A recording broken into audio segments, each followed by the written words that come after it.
Olá, caríssimos, eu sou Carlos A. Júnior, seja bem-vindo ao projeto Um Quarto de Oração na nossa Catequese Destrinchada.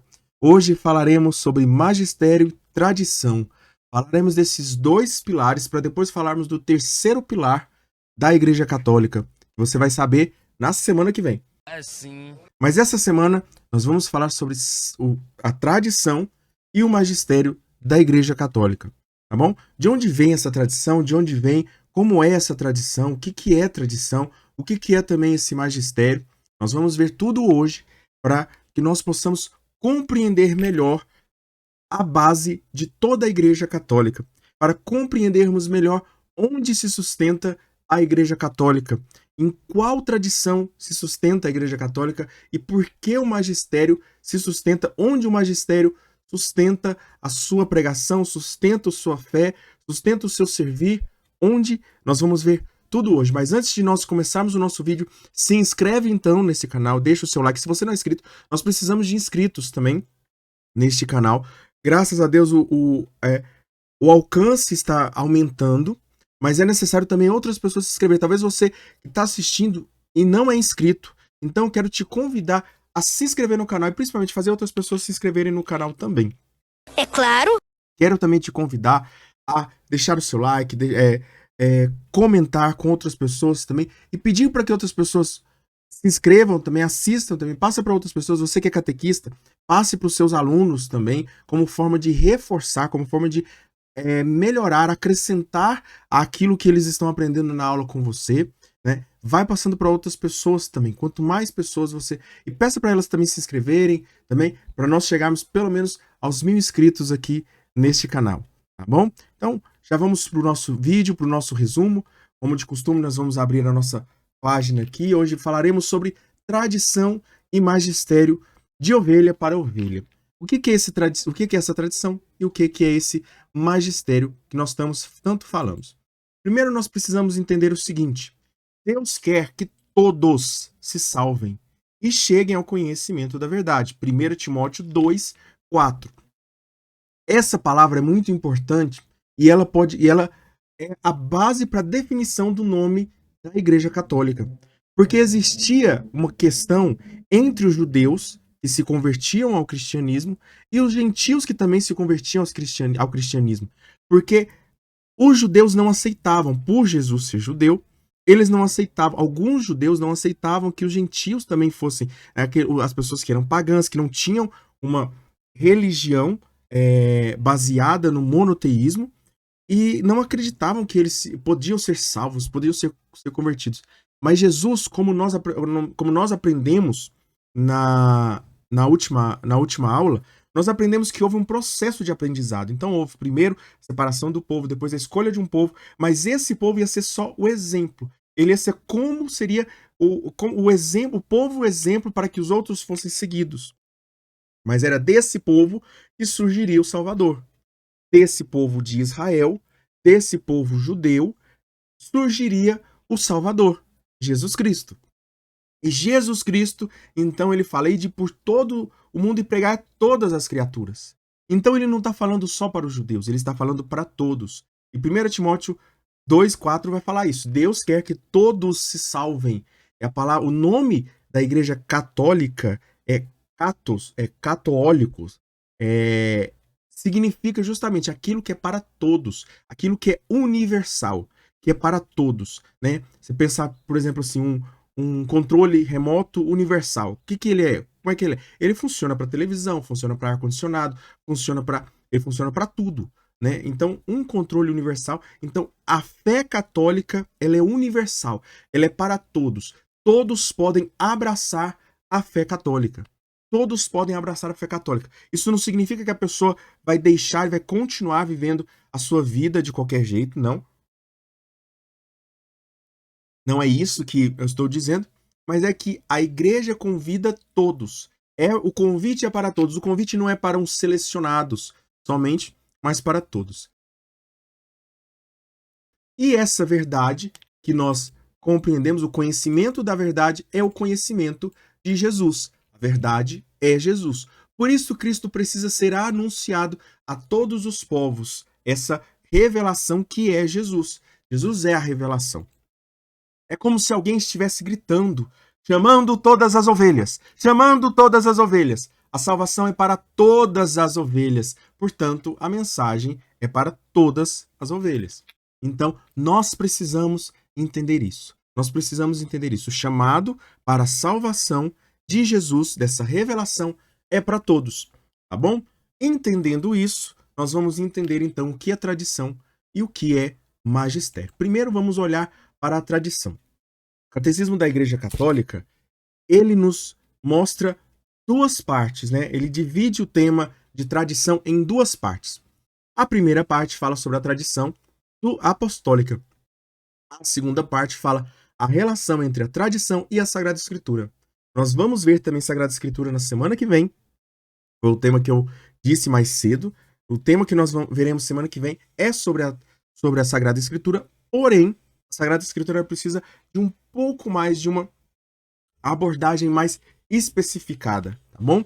É verdade. Quer dizer, às vezes não. Porque nós precisamos antes entender tradição e magistério. Bom, vamos lá então.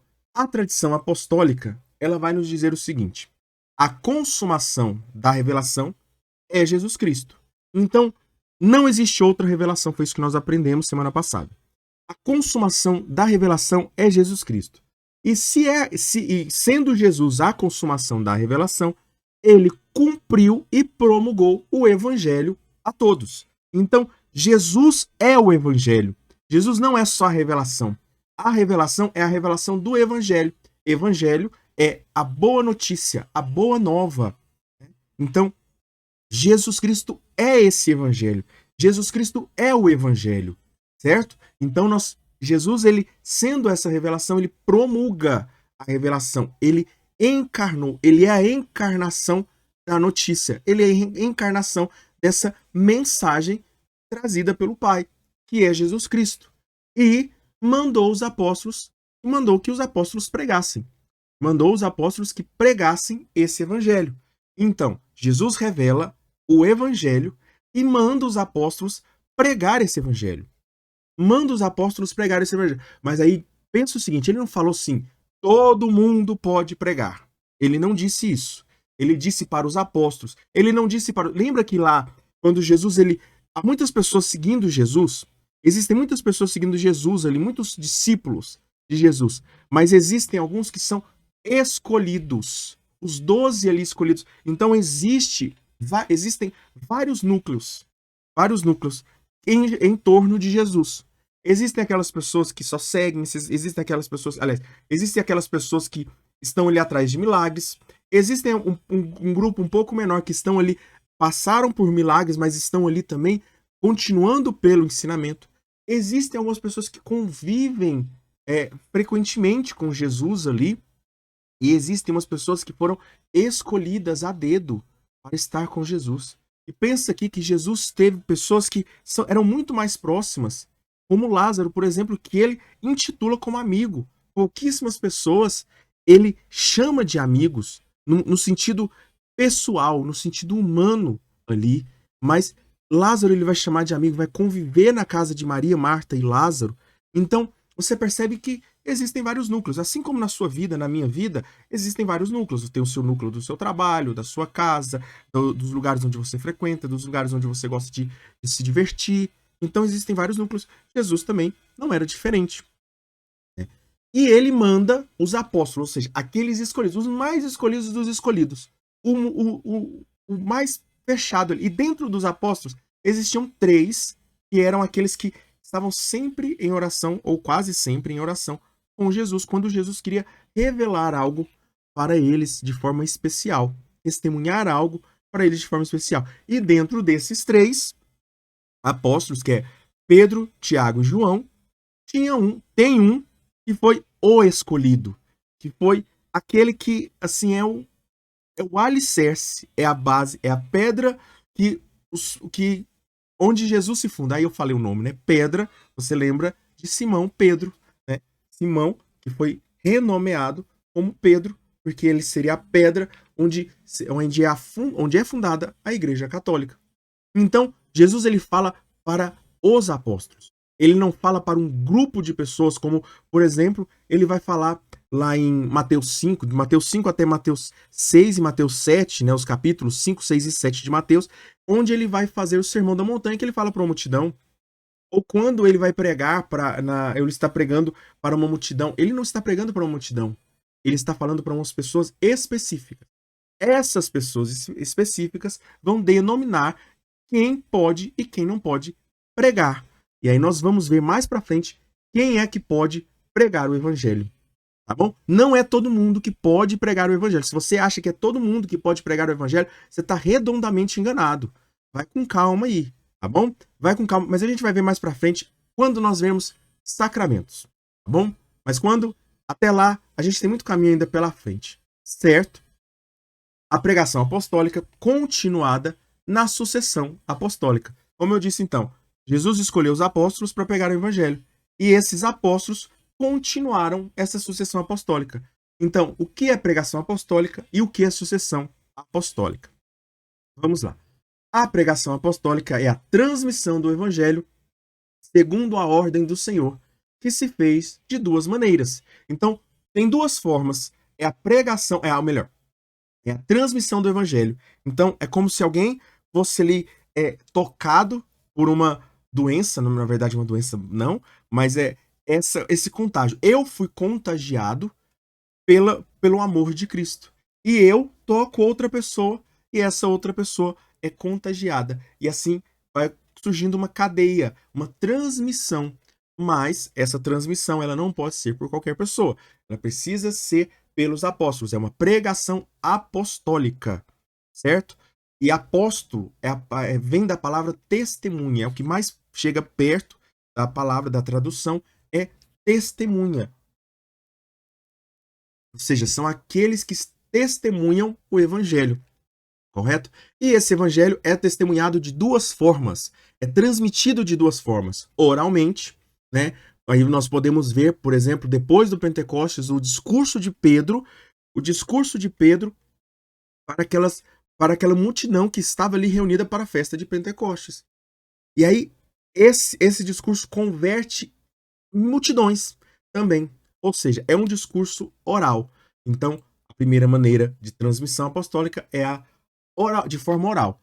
Os apóstolos pregaram oralmente por exemplos e instituições. Transmitiram aquilo que tinham recebido dos lábios, trato e obras de Cristo. Ou seja, aquilo que eles escutaram de Cristo, aquilo que eles conviviam no dia a dia, o convívio do dia a dia com o que Cristo fazia. Então, eles começaram a replicar aquilo. Sabe quando você começa a amar uma pessoa, começa a gostar de uma pessoa, você começa a replicar aquilo que existe, aquilo que a pessoa já faz, aquilo que é próprio da pessoa, e a pessoa da mesma forma, ela vai pegando manias que você tem. Então, também com os discípulos, com os apóstolos, era a mesma coisa. E também com as obras, ou seja, aquilo que Cristo fazia, ou seja, por exemplo, quando Jesus ele manda os discípulos curarem, 2-2, ele manda eles 2-2, e aí ele manda os discípulos curarem, certo? E o que tinha, então, é aquilo que tinham aprendido por inspiração, e também o que tinham aprendido por inspiração do Espírito Santo. Ou seja, não somente aquilo que Cristo falou, mas também aquilo que o Espírito Santo os revelou, né, por meio da lembrança, da convivência com Jesus, porque eles sabiam que eram pessoas limitadas, como eu e você. Então, Jesus envia o Espírito Santo para lembrá-los e santificá-los e aperfeiçoá-los. Não é uma revelação, mas é apenas aquilo que vai aperfeiçoar a vida dos discípulos e a vida das pessoas. E a outra forma também, e aí onde nós entramos na semana que vem, falaremos mais profundamente, mas podemos falar um pouco hoje, é também a maneira escrita da transmissão da pregação apostólica. Os apóstolos, testemunhas do ressuscitado, e varões apostólicos, testemunhas das testemunhas. Ou seja, os apóstolos eles passavam para outras pessoas. Por exemplo, Marcos, né? Marcos, ele era João Marcos, na verdade. O evangelista Marcos, ele se chama João Marcos. E ele era discípulo de Pedro. E Lucas era discípulo de Paulo. Então, quando nós lemos o Evangelho de Lucas, na verdade nós estamos lendo duas inspirações ali. Lucas tem duas fontes de convivência. Uma é Pedro, pelo seu discipulado por Pedro. Aliás, uma é Paulo, perdão. Lucas é Paulo. Uma é Paulo e a outra é a Virgem Maria. Ele convive com ela após a prisão de João, e ele convive com ela. O Evangelho de Marcos, ele é um evangelho de Pedro. Então, quando nós lemos ali, na verdade é Marcos escrevendo aquilo que ele ouviu de Pedro. Então é como se você está no jantar, né? Então aí o seu avô, ele falava assim, porque na minha época eu fiz isso, eu fui pra guerra, e eu fiz assim, assim, assado, tal, não sei o quê. E aí você fala assim, não, eu podia escrever isso. Eu podia escrever para outras pessoas escutarem sobre isso. Aí você escreve. Aí fala assim, o livro foi escrito por você. O livro foi escrito, por exemplo, se eu tivesse escrito, o livro foi escrito pelo Carlos. Mas a história não é do Carlos, a história é do seu avô. Entendeu? Da mesma forma, a história que contou, que o seu avô contou, às vezes ele contou uma história com uma pessoa que ele conviveu. E aí a história não é sua, você está escrevendo, mas a história é do seu avô com aquela pessoa. Aquela pessoa é Jesus, o seu avô que é Pedro, e Marcos é você, que você escreveu, correto? Então, existem as testemunhas e as testemunhas das testemunhas. Conseguimos entender isso aqui? Sim. Então, escreveram por inspiração do Espírito Santo a mensagem do Evangelho. Uma dica que só para nós vamos entrar isso mais na semana que vem, mas nós precisamos entender que os escritos bíblicos, e principalmente o Novo Testamento, ele não foi escrito com a intenção de se tornar uma Bíblia. Ele foi escrito com a intenção de orientar as pessoas de forma particular ou de forma abordando poucas pessoas. Por exemplo, Paulo vai escrever para os Efésios, né, o povo de Éfeso, ou vai escrever para os Coríntios, ou vai escrever para os Romanos, e assim por diante. Então você vê que cada um ali é direcionado a algumas pessoas. E também João vai escrever, não só os evangelhos também vão sendo escritos para pessoas direcionadas. As ovelhas passam a mensagem para frente, passar adiante. Pega essa palavra, pega essa chave de leitura que passa a mensagem adiante por palavras escritas e ditas. Então, oralmente e literalmente, escritas na letra, correto? E nós temos também, além da pregação apostólica, nós temos a sucessão apostólica, que é importante. Essas duas coisas são importantíssimas nós pegarmos. A sucessão apostólica também ela é importante nós pegarmos, correto? Vamos lá. A sucessão apostólica, o evangelho deve se conservar íntegro e vivo. Que deve se conservar íntegro e vivo na Igreja Católica. Os apóstolos deixaram os bispos como sucessores. Lembra lá dos apóstolos? Apóstolo não é qualquer pessoa. Apóstolo é só aquela pessoa que Jesus escolheu. E aí nós temos aqueles 12 ao qual Jesus escolheu, né? Depois dos 12, nós temos a primeira sucessão apostólica, que é Matias, né? Matias também é considerado apóstolo, e nós teremos outros apóstolos também, porque apóstolo é aquele que testemunhou a ressurreição de Jesus. Mas os apóstolos mais privados ainda, né? Existem os apóstolos que são testemunhas do evangelho, né? E os apóstolos são testemunhas da ressurreição. Os apóstolos são testemunhas da ressurreição, é um âmbito mais, um grupo mais abrangente, maior. E os apóstolos do evangelho, e aqui nós estamos pregando o evangelho, nós temos aqueles 12 que Jesus escolheu, incluindo Judas, sim. Judas nós vamos ver mais para frente, nós vamos ver com calma também, ok? Os apóstolos escolheram sucessores, bispos para auxiliar. Então, por exemplo, tinha um bispo de Corinto, tinha um bispo de Éfeso, tinha um bispo das outras cidades, das outras comunidades que iam surgindo, para que eles não dependessem dos apóstolos, mas fossem realmente esse apoio ali muito próximo deles. Então, os bispos eram essas pessoas, entregando-lhes o seu próprio ofício de magistério, que é a sucessão ininterrupta. Então, se nós olharmos hoje para os bispos que existem hoje, bispos da Igreja Católica, nós vamos ver que eles foram ordenados por outros bispos. Esses outros bispos foram ordenados por outros bispos, chegando até os primeiros bispos, e foram ordenados pelos apóstolos. Então, existe uma ligação entre Jesus e os bispos que estão de hoje. Por isso é importante o católico respeitar o Papa, respeitar o bispo da sua arquidiocese e, principalmente, amar o Papa, porque o Papa é essa ligação mais plena que o católico pode ter com Jesus, de forma viva, né? Claro que se entre obedecer a sua cabeça e obedecer a cabeça do Papa, obedeça a cabeça do Papa, obedeça em questões de fé, em questões de... Nós devemos obedecer o Papa, bom? Então, é isso que nós precisamos. Então, existe essa sucessão ininterrupta, sem interrupção. Então, uma pessoa fala assim, existe um bispo lá da igreja evangélica, mas ele foi nomeado, foi ordenado por quem? Aí você vai ver que, no máximo, tem 500 anos de sucessão. E se tiver, porque eles nem têm sucessão.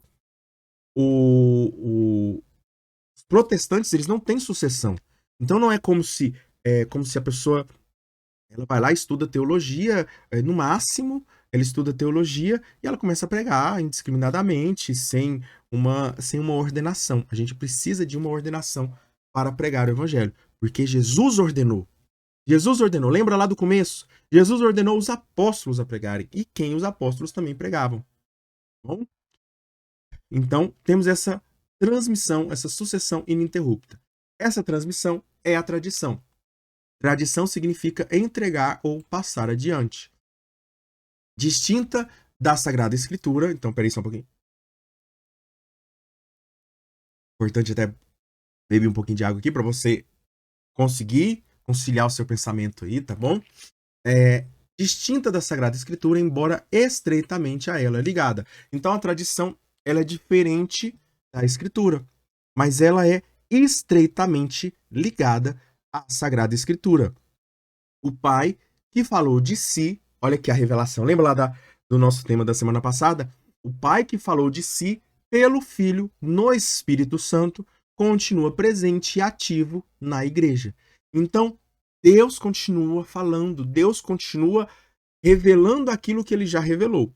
Não é uma nova revelação, mas é uma revelação que ela continua dentro da igreja, pela força do Espírito Santo, pela unção e pela ordenação de Cristo.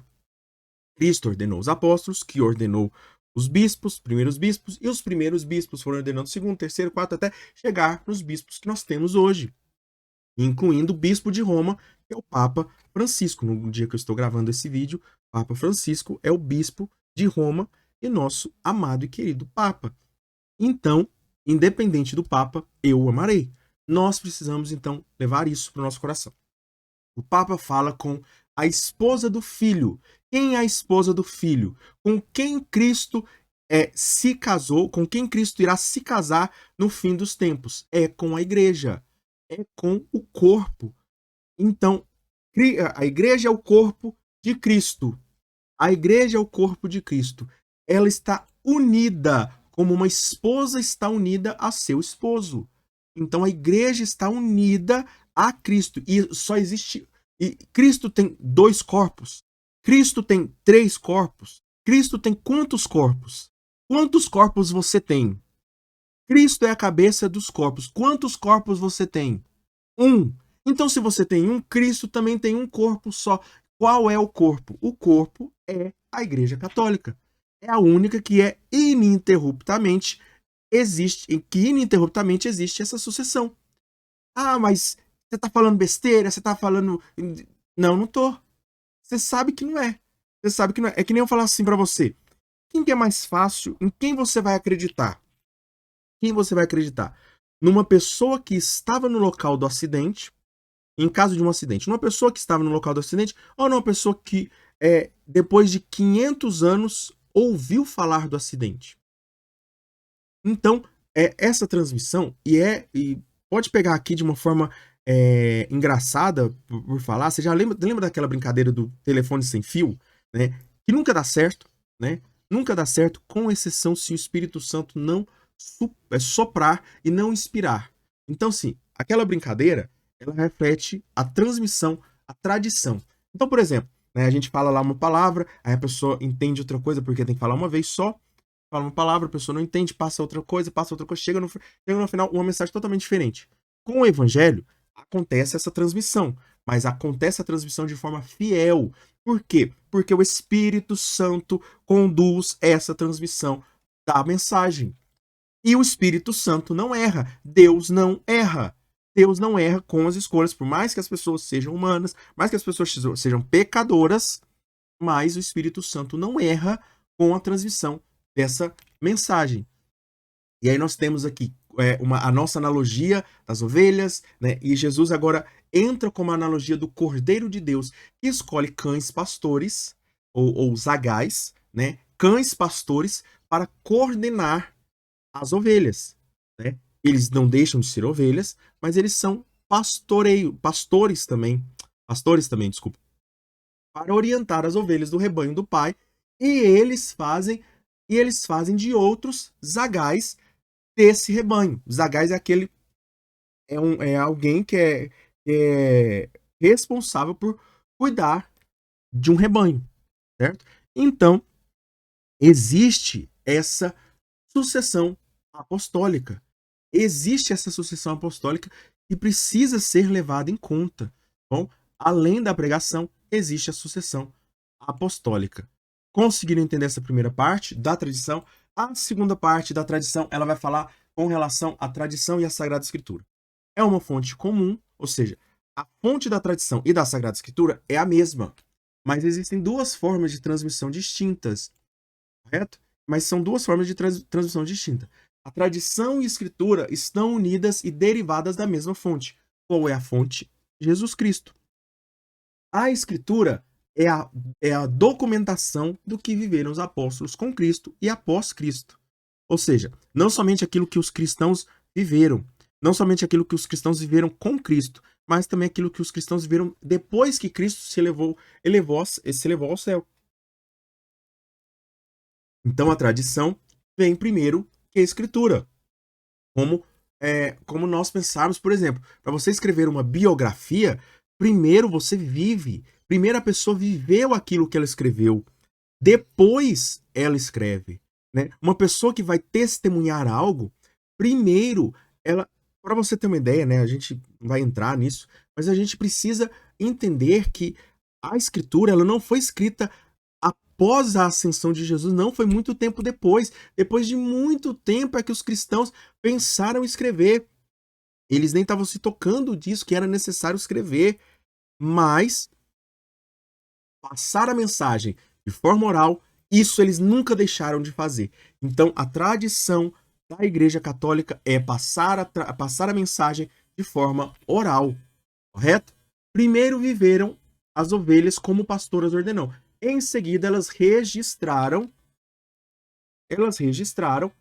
em escrituras para a posteridade. Então, as ovelhas iam morrer e elas falaram assim, não, a gente tem que deixar isso aqui para outras pessoas ler, para as outras pessoas terem acesso a essa mensagem.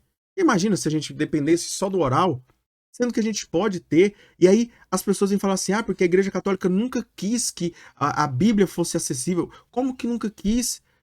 Não, a gente vai falar isso na semana que vem, não vou entrar nas escrituras, mas a gente precisa falar da questão da ligação da tradição com a escritura. Então a escritura vem depois da tradição. A escritura só existe por conta da tradição. Do mesmo jeito que uma biografia só existe por conta da vida daquela pessoa, do autor ou do personagem da biografia. A tradição é a vida, escritura é o fruto da vida. Então a tradição é o que os apóstolos viveram. E a escritura é nada mais do que essa documentação do que eles viveram, correto? A Sagrada Escritura conserva a palavra de Deus confiada aos apóstolos por Jesus Cristo.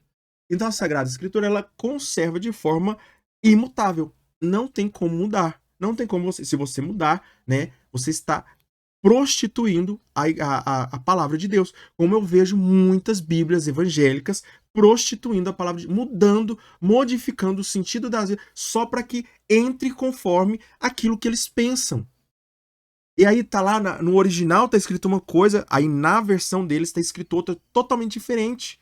Uma versão que não faz sentido. Em 2 lugares você vê a mesma palavra e num sentido tá falando uma coisa e no outro sentido tá falando outra, a mesma tradição. E não faz sentido isso. Mas sabe por que que faz sentido? Porque eles estão escolhendo aquilo que eles querem escolher. É isso. E a gente vai ver o nome disso mais pra frente também. Tá bom? Quando uma pessoa ela escolhe pontos da vida, mas quem já é esperto já sabe o que eu tô falando aí. Para a igreja, ou a igreja, está confiada a transmissão e interpretação da revelação. Então, não é qualquer um que foi confiada. Então, quando você tem um tesouro, você não sai distribuindo ele para todo mundo. Jesus não fez isso. O evangelho é um tesouro e Jesus não fez isso. Jesus não deixou para qualquer um. Deixou, a gente aprendeu isso. Jesus deixou para um grupo específico, os apóstolos, né, testemunhas do evangelho. E Jesus revelou aos apóstolos, os apóstolos revelaram aos bispos, e os bispos revelam até hoje. Revelam aquilo que já foi revelado, não é algo novo. Lembra disso, sempre lembra disso. Qual é, então, a única igreja que tem bispos ligados aos apóstolos? Você já sabe a resposta. Não tem como você vir até esse ponto dessa aula sem você saber essa resposta. Eu deixei oculto aqui de propósito para você responder. Qual é a igreja que tem como a única igreja que tem bispos ligados aos apóstolos, que foram ligados a Jesus? Qual é? Você sabe já, não precisa nem abrir. A Católica Apostólica Romana. As ovelhas ligadas à Igreja Católica têm a única ligação com os primeiros cristãos, e assim também com a palavra viva de Cristo. Eles têm contato com a palavra viva do Senhor.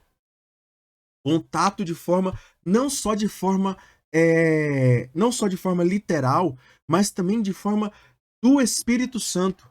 É o Espírito Santo que sopra e se sopra. Eu não estou dizendo que o Espírito Santo não age nas pessoas que não são batizadas ou nas pessoas que estão fora da Igreja Católica. Não é isso.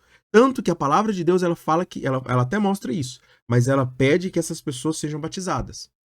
Pedro mesmo tem essa experiência. Algumas pessoas que não eram batizadas recebem o Espírito Santo e tem até manifestações dos dons do Espírito Santo, mas aí Pedro, ele se indaga, você questiona se deve batizar ou não essas pessoas, e aí o Senhor fala para ele, olha, vai lá e batiza essas pessoas, sim. Sim, é para batizar. Então essas pessoas que pregam o evangelho, até mesmo pastores, precisam ser batizados de forma real pela igreja. Mas a gente vai ver sobre o batismo também para frente, mais para frente, tá bom? Fechando então essa parte da tradição, vamos para a segunda parte dessa tradição com a Sagrada Escritura. Então nós temos 2 formas de tradição: a tradição apostólica e as tradições eclesiais. O que é isso? São dois tipos de tradição. Porque assim, pensa o seguinte: na sua casa existem as coisas que são imutáveis e existem as coisas que são mudadas. Por exemplo, vocês podem mudar de casa? Sim, mas o respeito pelo pai ou pela mãe vai mudar? Não. Se vocês mudarem de casa, vocês vão deixar de respeitar o pai de vocês? Não. Por quê? Porque o respeito é algo imutável. A educação entre vocês, por exemplo, lavar as vasilhas, outra coisa que é imutável. Toda casa tem. Toda casa tem. Então, assim, é algo imutável. Então, as pessoas elas precisam se comprometer a cada um lavar as vasilhas. Comprometimento com a casa. Mas, por exemplo, as vasilhas podem mudar? Podem. As vasilhas podem mudar. Então, tradição apostólica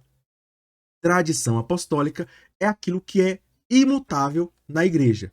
Ela transmite o que estes receberam do ensinamento do exemplo de Jesus e aprenderam pelo Espírito Santo. A primeira geração de cristãos não tinha ainda um Novo Testamento escrito, e o próprio Novo Testamento testemunha o processo da tradição viva. Você vê lá, se você vai ler Atos dos Apóstolos ou os outros, você vê que eles não tinham. Eles não mencionam as Escrituras. Quando eles falam das Escrituras, eles falam do Antigo Testamento. Mas do Antigo Testamento já lendo na leitura de Cristo. Bom? E aí nós temos, então, essa tradição apostólica é chamada de a grande tradição, que é imutável. Ou seja, não se muda o discurso de Cristo, o discurso que Cristo fez para a igreja, o discurso que Cristo fez para os apóstolos, não se muda. Mas algo pode mudar. Essa tradição pode mudar. Algumas tradições podem mudar. E é natural que mude. Por exemplo, como eu dei o exemplo das vasilhas. Lavar as vasilhas é algo imutável. Todo mundo vai ter que lavar. Você vai ter que lavar com água, sabão. Você não pode mudar a forma como você lava a vasilha. Mas as vasilhas você pode mudar. Ah, quebrou, estragou, ficou velho, você pode mudar. E aí, quando a gente muda, as tradições dentro da igreja são as tradições eclesiais, que são chamadas de tradições menores, ou como as pessoas dentro da igreja mais íntimas gostam de falar, é tradição com T minúsculo. Ou seja, são coisas que podem ser mudadas. Por exemplo, formas de liturgia, leituras dentro da igreja, algumas coisas no catecismo, por exemplo, esse catecismo eu comprei novo, né? Se você for olhar, que é uma outra versão daquela outra. Por quê? Porque mudou alguma coisa. Mudou alguma coisa. E assim, não é errado mudar. Não é errado mudar. Quando a igreja ela percebe que aquilo precisa ser mudado. O testemunho, alguns testemunhos da tradição não mudam. Isso é a tradição apostólica.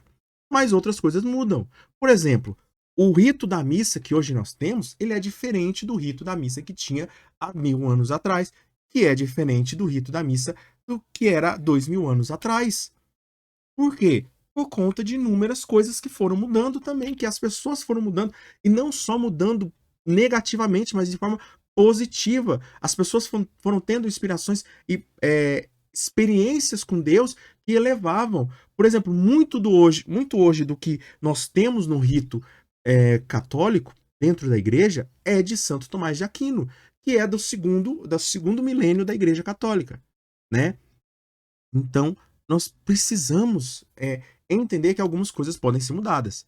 São chamadas tradições menores, são expressões adaptadas aos diversos lugares e às diferentes épocas da grande tradição. Então, é da grande tradição, mas vai sendo ajeitado, vai sendo mudado, né? Vai sendo mudado. Então, são tradições teológicas, tradições disciplinares, tradições litúrgicas ou tradições devocionais. O terço, ele não existia há pouco tempo. Então, sim, muitos cristãos se salvaram e sobreviveram sem o terço. Sem o terço.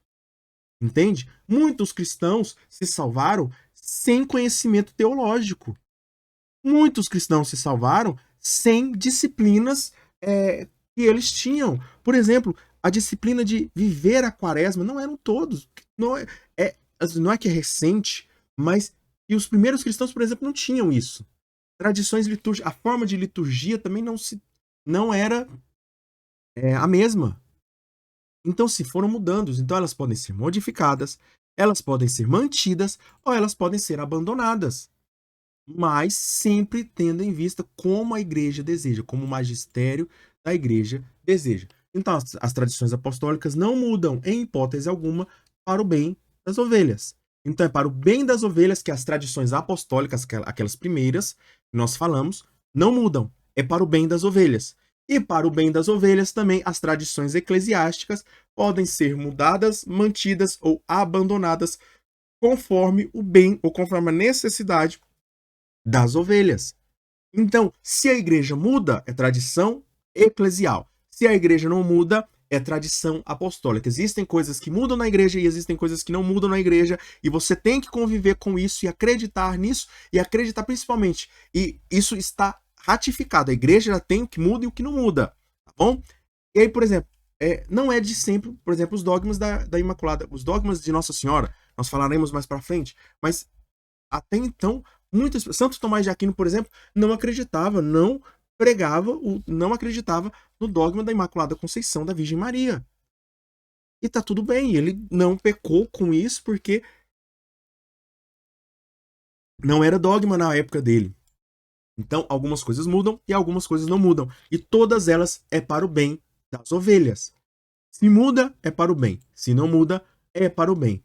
Vamos falar agora sobre magistério para nós encerrarmos a nossa parte, então, essa aula de hoje. O magistério, então, ele é a interpretação da herança da fé.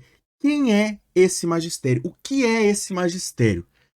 Quem instituiu esse magistério? E onde está registrado esse magistério? Nós vamos ver aqui nessas cinco etapas aqui, tá bom? Então, essas respostas nós vamos ainda responder hoje, certo? A herança da fé confiada à totalidade da igreja. Primeiro precisamos falar que existe o depósito da fé, depósito fidem. E onde ele está? Contido na tradição e na escritura. Escrita e dita. As ovelhas podem encontrar todas as respostas da fé na tradição e nas escrituras. Não só nas escrituras, mas também na tradição. Na tradição. Então, nós entendemos na tradição e nas escrituras, nós podemos as duas formas de passar para frente a mensagem. Forma dita e forma escrita. Correto? Então, há duas formas da igreja passar para frente. A quem foi dado esse depósito da fé e por quem? Confiada por Jesus aos apóstolos e pelos apóstolos ao conjunto da igreja. Então, Jesus passou para os apóstolos e os apóstolos passaram para aqueles que eles achavam melhor passar. Entendeu? Conseguiu entender isso? Conseguiu ver isso? Porque assim, eu tô repetindo isso durante a aula porque o próprio catecismo repete. O próprio catecismo repete isso. Essa transmissão, ela vem, a sua base é em Jesus Cristo.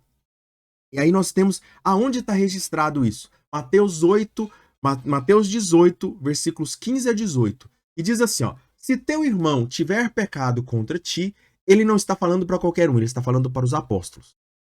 Tá bom? E aí você entende que esse negócio de ficar se colocando no lugar do personagem da Bíblia não é para qualquer lugar, não. Tá? Você pode, lógico, você pode pegar pelo sentido espiritual, para melhorar, para aquecer, tudo mais. Ok. Mas Jesus está falando ali de forma dogmática. Tudo que Jesus faz é de forma dogmática. Então, quando Jesus está falando para os apóstolos, ele está falando para os apóstolos. Se você se apropria do que ele fala para os apóstolos e você não é apóstolo e você não é bispo, você está se apropriando de uma palavra que não é para você. E está errado isso. Você pode fazer de uma forma espiritual para crescer e tudo mais, tal. Enfim, ótimo, mas não é para você. Tá bom? Nem tudo que está na Bíblia é para você. Tá bom? Por exemplo, enfim, e continuando. Então ele está falando para os apóstolos: se teu irmão tiver pecado contra ti, vai e repreende-o. Quem pode repreender? Aquele que peca. O que tem autoridade do bispo. Aquele que tem autoridade do bispo. Entre ti e ele, entre ti e ele somente. Se tiver ouvido, se ouvir, terás ganho teu irmão. Se não te escutar, aí ele entra aquilo que a gente falou, ele é um herege, ou seja, se ele escolhe viver conforme ele quer, ele é um herege. Ele escolheu, né? É o termo, o nome dessa palavra, aliás, o significado da palavra herege, que vem do grego hairesis, ele vai falar justamente sobre isso, sobre aquele que escolhe algo. Ele escolhe, ele tira do cardápio ali aquilo que ele escolhe, ele não come de tudo. E aí também, mais uma vez, o nome da Igreja Católica é tudo, porque é aquele que escolhe tudo. Ele não joga nada fora. Jogou alguma coisa fora, herege. Ok? E aí nós temos várias pessoas que são hereges, porque escolheram o que Cristo não instituiu. E o que Cristo não instituiu? Cristo instituiu a Igreja Católica. Bom? Aí continuando aqui, toma contigo uma ou duas pessoas, a fim de que toda a questão se resolva pela decisão de 2 ou 3 testemunhas. Se recusa ouvi-los, dize-o à igreja. E se recusar ouvir também a igreja, seja ele para ti como um pagão e um publicano. Ou seja, Jesus aqui institui a excomunhão também. Então, você vai ser excomungado se você manter-se naquela linha de pensamento. Aí Jesus finaliza, em verdade. Quando Jesus fala em verdade, é porque ele está falando algo que é mais dogmático ainda, que é algo fixo, que não pode ser descartado. Então ele fala, tudo que ligar... Para quem que ele está falando isso? Lembra, ele não está falando para mim, ele não está falando para você que é leigo, ele está falando para os bispos, para os apóstolos, bispos e aqueles que os bispos instituíram, que são os padres. Tudo o que ligardes na terra, sobre a terra, será ligado no céu, e tudo o que desligardes sobre a terra será também desligado no céu. é a autoridade de Cristo dada aos apóstolos. Cristo deu a autoridade para os apóstolos e não para você. E não para você. Tá bom? Então, Jesus, ele tá falando aqui, olha, o que você ligar, o que você falar que é do céu, mas para os apóstolos.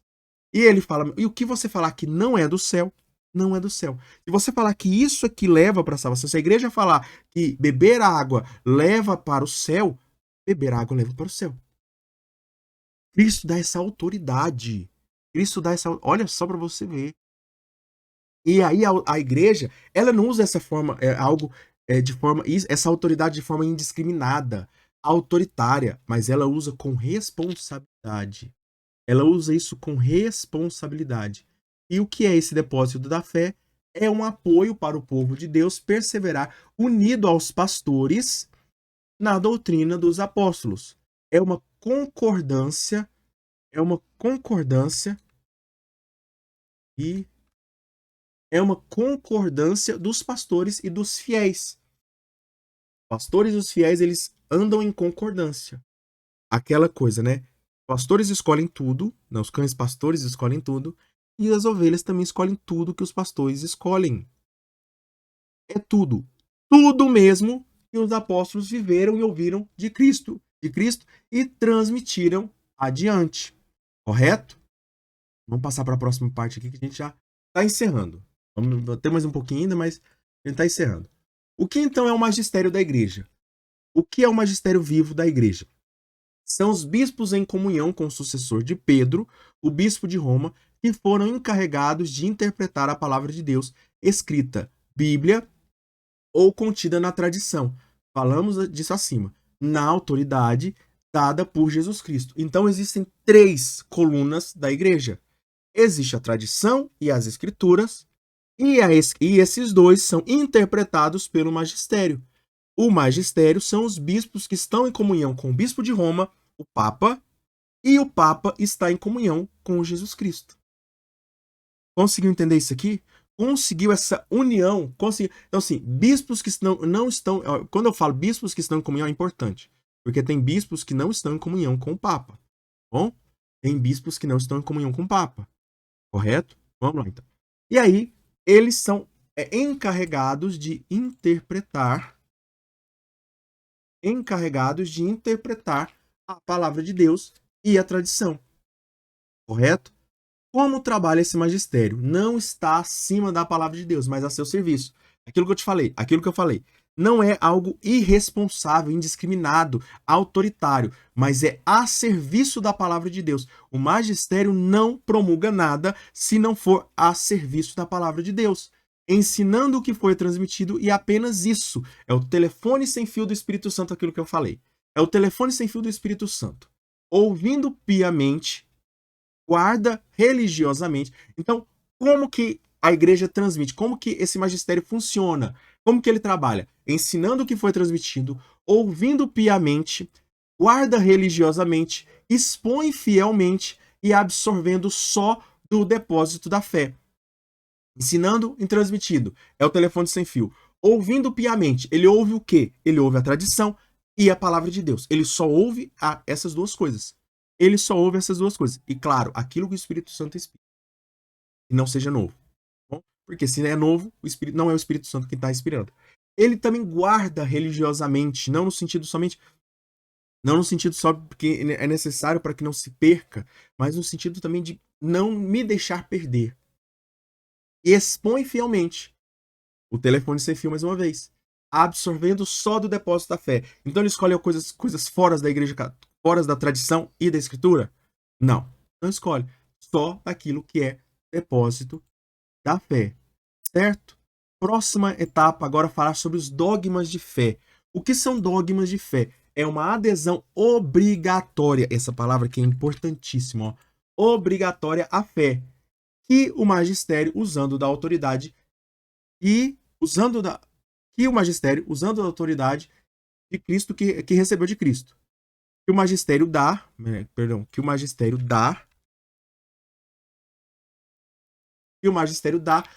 usando da autoridade que Cristo que recebeu de Cristo. uma verdade de fé contida na revelação divina. Então está contida. Esse dogma, esses dogmas que a igreja institui, nós vamos ver dogmas mais para frente, mas esses dogmas, eles já estão contidos ali na tradição, nas verdades de fé. E como funcionam os dogmas? A ligação orgânica entre a nossa vida espiritual e os dogmas.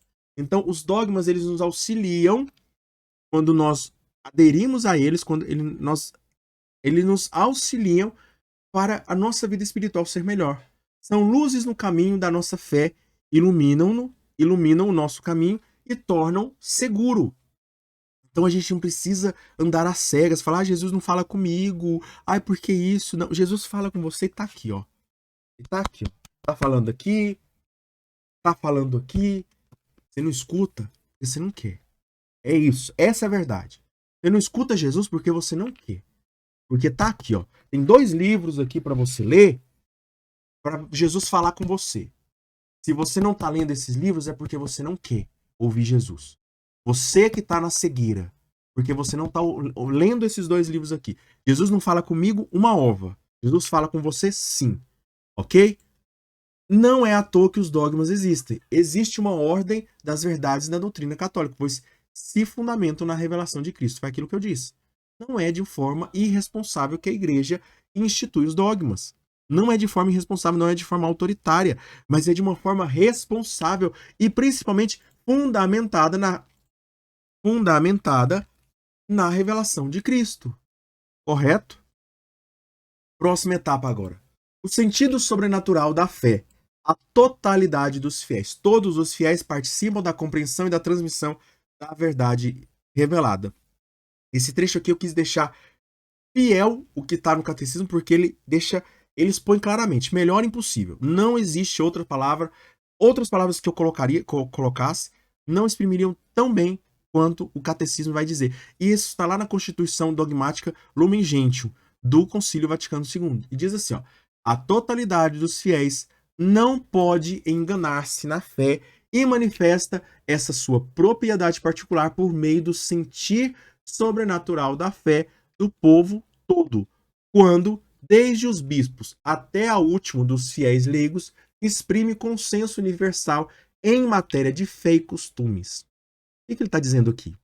Está dizendo que o cristão na sua totalidade, todos os cristãos, todos, ou seja, na totalidade, cristãos não podem errar.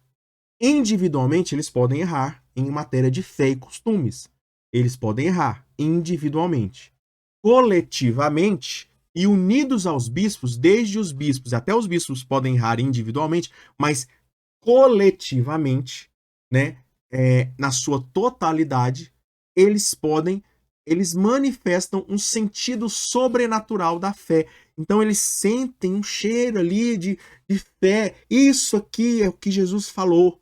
Porque o Espírito Santo sopra sobre eles. O Espírito Santo fala e eles entendem o que é fé e o que não é. Até mesmo as pessoas que não têm fé, ou até mesmo as pessoas, elas sabem que por isso as pessoas se convertem, ainda se convertem ao cristianismo e ainda se convertem ao catolicismo.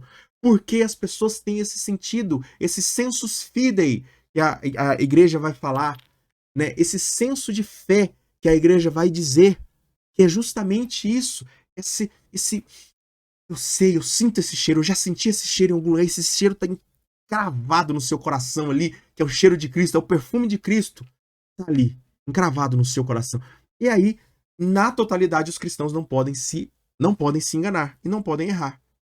Mas, na individualidade, sim. É como se fosse um sentido aranha das ovelhas. Tá aqui escrito aqui, né? Vocês já leram aqui, deve ter lido aqui. É o sentido aranha das ovelhas. As ovelhas, elas sabem. Toca o alarme, isso aqui é pecado, isso aqui tá errado. Ela toca, isso aqui é heresia, isso aqui, Jesus não falaria nunca isso aqui. Né? É um juízo acertado sobre a fé de todas as ovelhas. Então, todas as ovelhas em comum, todas individualmente. Separou a ovelha, ela erra. Separou a ovelha, ela pode errar, mas ela tá unida ali, ela não erra. A ovelha sozinha erra, a ovelha junta das ovelhas não erra. E aí eu tirei uma frase de um filme, de um livro, né? O Mowgli, o Menino Lobo, que eu gosto muito. E ela fala assim, ó: a força da alcateia é o lobo, E a força do lobo é a alcateia. Eu quero fazer para nossa dinâmica aqui. A força da ovelha é o rebanho. E a força do rebanho é a ovelha. Então, quando você foge do rebanho, você está fugindo daquilo que te dá força. Quando você não comunga com o rebanho, você está fugindo daquilo que te dá força. E quando você foge, o rebanho fica enfraquecido. Então você também faz parte desse corpo, porque a transmissão é para todos. É para todos. E a sua presença na igreja, ela é importante. Ela é essencial? Não é. Ela não é essencial, mas ela é importante. Por quê? Porque Jesus te quer lá. Jesus te chama todo mundo. Ele chama todo mundo para estar lá. Para nós finalizarmos, o crescimento na inteligência da fé. O que se sabe hoje pode ser que não se saiba, que não se sabia ontem. Melhor dizendo, que não se sabia ontem. A inteligência da fé da igreja cresce com a assistência do Espírito Santo de 3 modos. 3 modos.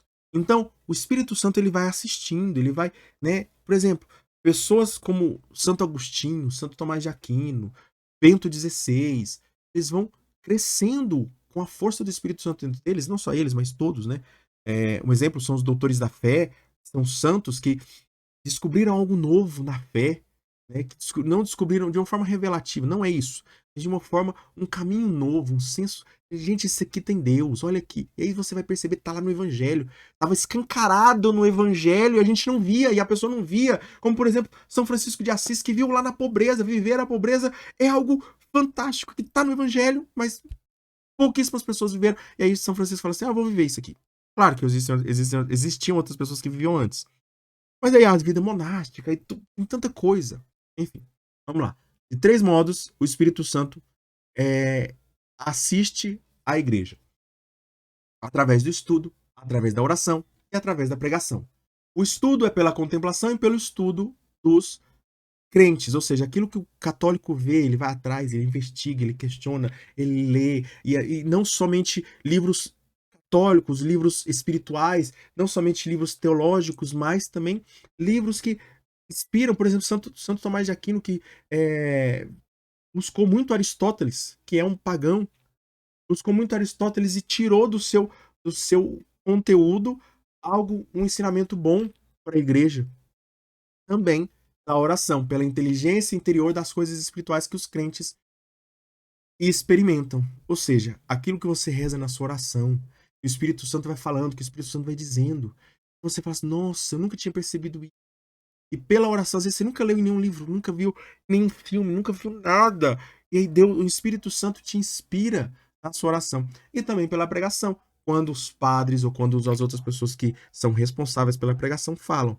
Carlos, mas você está falando de pessoas que não são responsáveis pela pregação, que não podem pregar, e você está pregando. E aí, você pode pregar? Sim, porque eu sou crismado pela Igreja Católica. E a crisma nada mais é do que isso. Você que está se preparando para a crisma, e nada mais é do que isso. É uma afirmação, uma confirmação. E você lembra do nome do crisma, o outro sacramento, aliás, o nome oficial do sacramento do crisma é a confirmação, ou seja, quando a igreja confirma o fiel de que ele pode pregar o evangelho. Por isso ele dá os dons do Espírito Santo. Sagrada tradição, Sagrada Escritura e Sagrado Magistério da igreja estão ligados e conjuntos, contribuindo para a salvação eficaz das almas. Então, nada mais é do que isso. A tradição, a escritura e o magistério eles estão ligados para que a ovelha permaneça no rebanho e encontre com o pastor no final dos dias, no final da sua vida. Então, tudo isso aquilo que nós vivemos, tudo aquilo que nós falamos hoje é para que a ovelha chegue, são os caminhos, o alimento, é a base para que as ovelhas cheguem. Então, o alimento ele está nisso. São as formas de preparar, elas mudam, né? A forma de preparar o alimento, ele muda. Às vezes, que nutre mais a ovelha, que nutre menos a ovelha. Então, alimente-se da tradição. Alimente-se da palavra de Deus. Alimente-se do magistério. Alimente-se dessas 3 fontes, desses 3 pilares da Igreja Católica para você. Que nós possamos guardar mesmo o nosso coração na tradição, na escritura e no magistério.